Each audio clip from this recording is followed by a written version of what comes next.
Good afternoon children's. अब आपको हिंदी व्याकरण का 3rd चैप्टर पढ़ना है, जिसका नाम है शब्द विचार। ओके, यानी शब्दों का वर्गीकरण, शब्द क्या होते हैं, उनका वर्गीकरण, ये सब कुछ आपका शब्द विचार में होता है। तो आइए हम रीड करते हैं और पढ़ते हैं। शब्द के मूल में ध्वनि निहित होती है, यानी जो भी हम शब्द बोलते हैं उसमें मूल यानी स्वर की ध्वनि उपस्थित होती है। ध्वनियों का स्वतंत्र रूप से कोई अर्थ नहीं होता।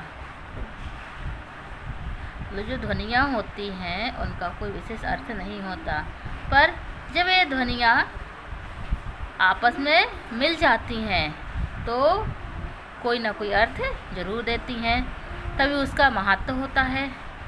हम पढ़ चुके हैं कि ध्वनि चिन्हों को वर्णों का रूप दिया जाता है, यानी हमने पढ़ा था कि जो ध्वनि चिन्ह होते हैं उन्हें हम वर्ण कहते हैं। वर्णों के योग से शब्द बनते हैं ना। जब हम वर्ण यानी क, म और ल, ये सारे क्या हैं आपके अलग अलग वर्ण हैं, इनको हम मिला देते हैं तो आपका क्या बन जाता है, कमल। क्या बन जाता है बच्चों, कमल।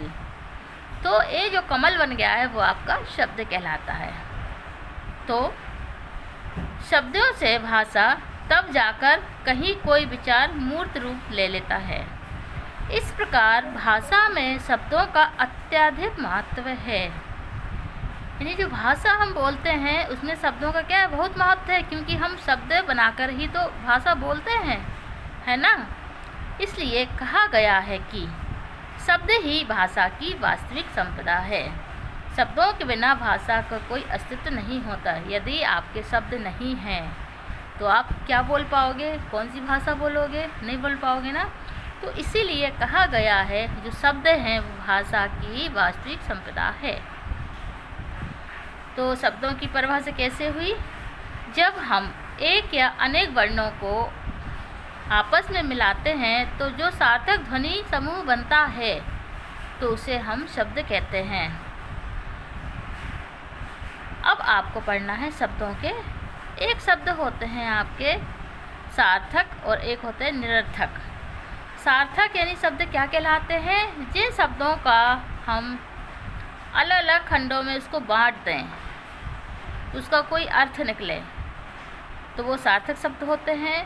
और निरर्थक जिसका कोई अर्थ नहीं होता है, जैसे कि सार्थक शब्द हो गया पानी। अब हम पानी जो बोलते हैं, यदि हम वाणी बोलें, चाय, वाय, टर, वर, खटपट, किटपिट, ये सारे आपके सार्थक और निरर्थक शब्द हैं। ठीक है।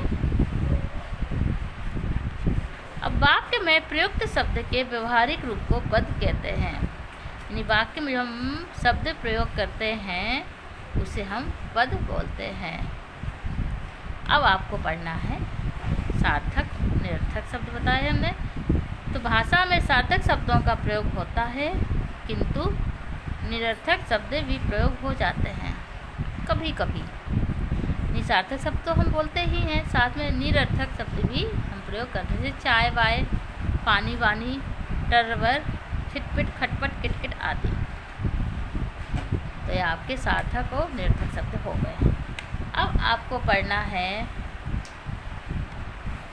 शब्दों का वर्गीकरण। क्या पढ़ना है, शब्दों का वर्गीकरण। तो शब्दों का वर्गीकरण 4 प्रकार से होता है। पहला तो होता है एक उत्पत्ति के आधार पर, दूसरा होता है रचना के आधार पर, तीसरा प्रयोग के आधार पर, और चौथा आपका होता है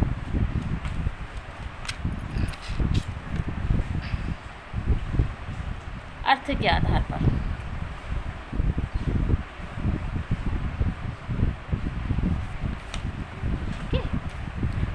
तो पहला आपको पढ़ना है उत्पत्ति अथवा स्रोत के आधार पर।